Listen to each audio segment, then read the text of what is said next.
बड़ा हादसा हुआ है। 28 लोग अस्पताल में भर्ती कराए गए हैं, जिनका इलाज चल रहा है। लखनऊ हादसे के बाद पूरी रात ये रेस्क्यू ऑपरेशन चलाया गया। दीवार काट कर रास्ता बनाया गया है रेस्क्यू करने के लिए। बता दें कि लखनऊ में बड़ा हादसा हुआ एक बिल्डिंग के गिरने से, जिसके बाद दीवार काट कर रेस्क्यू करने के लिए रास्ता बनाया गया। अभी तक 8 लोगों की इस हादसे में मौत हो चुकी है। लखनऊ, यूपी के लखनऊ के ट्रांसपोर्ट नगर का ये हादसा है, जहां पर इलाके में एक 3 मंजिला इमारत गिरने से 8 लोगों की मौत की खबर अब तक मिली है। 8 लोगों की मौत इस हादसे में हुई है और देर रात तक राहत कार्य यहां पर चलता रहा। 24 लोग इसमें अभी घायल बताए जा रहे हैं। 28 लोग इसमें घायल बताए जा रहे हैं, जिन्हें अस्पताल में भर्ती करा दिया गया है। अधिक अपडेट के लिए हमारे सहयोगी अभिषेक हमारे साथ जुड़ गए हैं। अभिषेक, क्या कुछ फिलहाल अपडेट है मौके से?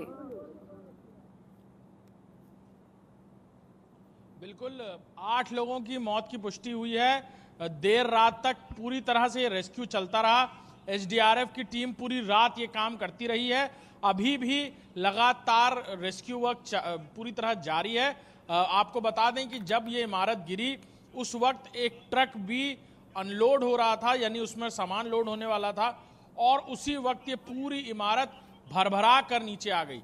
उस वक्त कई सारे लोग अंदर मौजूद थे जो बुरी तरह से फंसे।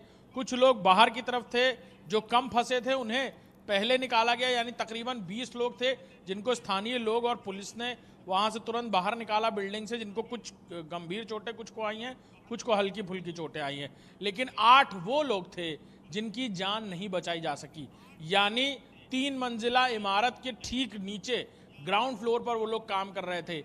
जब ये इमारत भरभरा कर नीचे आई और वो तीनों 2 मंजिल के नीचे बने मलबे के नीचे दबे। घंटों तक चले इस रेस्क्यू ऑपरेशन में एसडीआरएफ की टीम्स ने हीट सेंसर्स का इस्तेमाल करके पता किया, लेज़र सेंसर्स का इस्तेमाल करके पता किया कि नीचे कौन है। इमारत के मलबे को बहुत होशियारी से बाहर निकाला गया और धीरे धीरे ये रेस्क्यू ऑपरेशन चलता रहा। 8 लोगों को बाहर निकाला गया, जिनमें से ज़्यादातर लोग मौके पर ही जिनकी मौत हो चुकी थी उन्हें निकाला गया। वहाँ डॉक्टर्स की टीम मौजूद थी जिन्होंने प्राथमिकी देने की कोशिश की, लेकिन तभी पता चला कि सबकी मौत हो चुकी है। परिजनों को इन्फॉर्म कर दिया गया है। जितने भी लोग थे जो जीवित बचे थे उनका उपचार के लिए आसपास जितने भी हॉस्पिटल्स हैं वहाँ पर भी अतिरिक्त उपचार व्यवस्थाएं की गई हैं। और अब बिल्डिंग को इवैक्यूएट करने, यानी पूरे जो इलाका है उसके आसपास की जो बिल्डिंगें हैं जो भी थोड़ी बहुत क्षतिग्रस्त हुई हैं, उनके वहाँ पर भी जो मौजूद लोग हैं उन्हें वहाँ से हटा दिया गया है।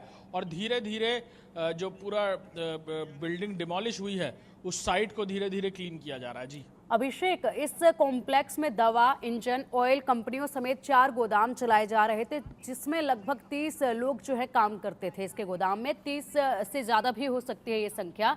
इतने लोग इस गोदाम में काम करते थे।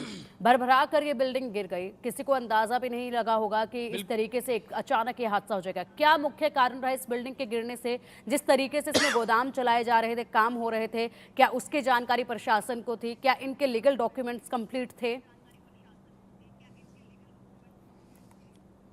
बिल्कुल, 2020 में ये बिल्डिंग बनकर तैयार हुई थी।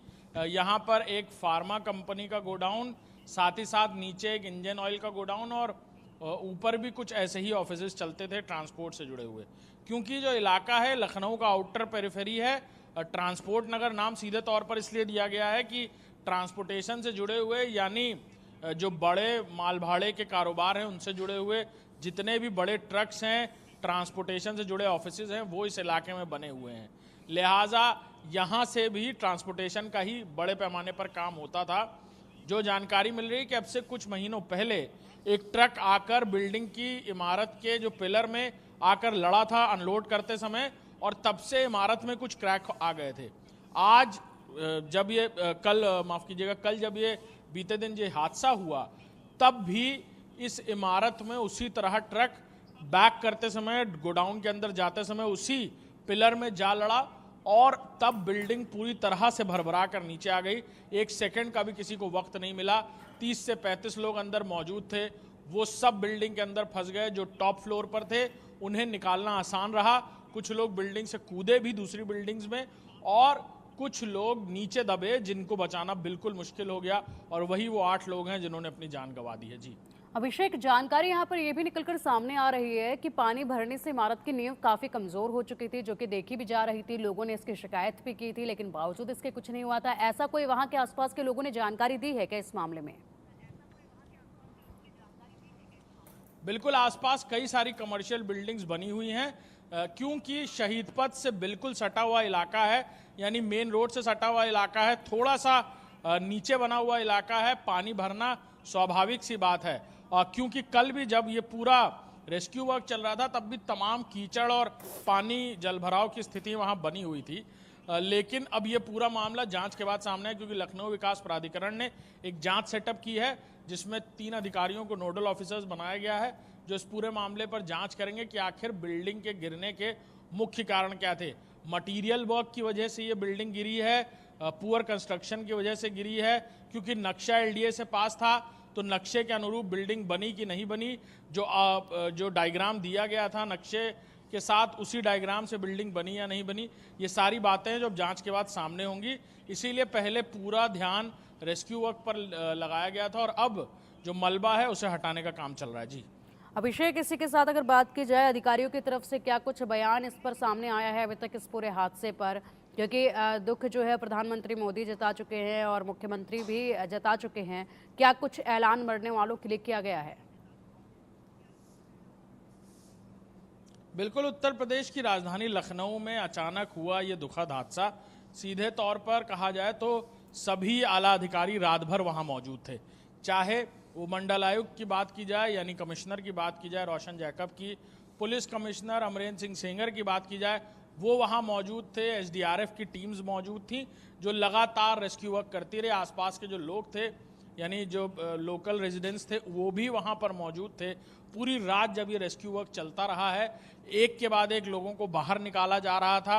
हर किसी के लिए उम्मीद की जा रही थी कि लोग जीवित बचें किसी भी तरह, इसीलिए रेस्क्यू वर्क बहुत धीरे किया जा रहा था, ताकि मलबा हटाने की वजह से नीचे दबे किसी भी शख्स को ज़्यादा नुकसान ना हो, उसकर जान पर कोई बात ना आए। लिहाजा सोफिस्टिकेटेड जो इक्विपमेंट्स हैं एसडीआरएफ के, उसका इस्तेमाल किया जा रहा था।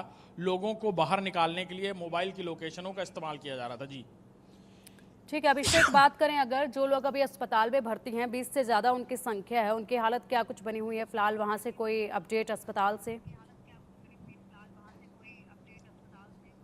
बिल्कुल, कुछ लोगों को गंभीर चोटें आई हैं, सीवियर वुंड्स लगे हैं कुछ लोगों को, और कुछ लोग हल्की फुल्की चोटों से ही उनकी जान बच गई, क्योंकि उस वक्त जब बिल्डिंग गिरी तो जो लोग टॉप फ्लोर पर थे, सामान अनलोडिंग के लिए सामान भरवा रहे थे, कुछ और भी ऑफिसेस थे वहाँ, वो लोग ऊपर मौजूद थे, कुछ लोग बाहर की तरफ भी खड़े थे, तो वो लोग पूरी तरह बचे हैं।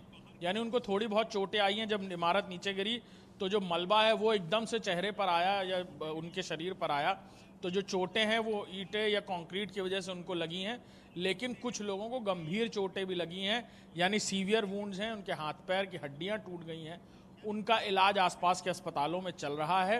अतिरिक्त चिकित्सा व्यवस्था के लिए बाकायदा मॉनिटरिंग भी की जा रही है कि किसी भी शख्स को इलाज की कोई दिक्कत ना रहे, इसीलिए स्पेशली डॉक्टर्स अलॉट किए गए हैं हर एक अस्पताल में जहां पर इससे जुड़े हुए मरीज हैं। जी बिल्कुल अभिषेक, लेकिन अगर वहीं बात की जाए तो देखिए नई बिल्डिंग थी, ज़्यादा पुरानी ये बिल्डिंग नहीं थी, खस्ता हाल ये बिल्डिंग नहीं थी, लेकिन बावजूद इसके इस तरीके का बड़ा हादसा ये हुआ है, तो वाकई में सवाल इस पर कई खड़े होते हैं। और जांच का इंतजार हर किसी को है कि जब जांच की रिपोर्ट आएगी तभी पता चल पाएगा क्या इसमें जो सामग्री इस्तेमाल की गई, जो सामान इसमें इस्तेमाल किया गया, वो खराब क्वालिटी का था या फिर कहीं पर कोई लापरवाही हुई, क्योंकि यहाँ पर 8 लोगों की जान गई है।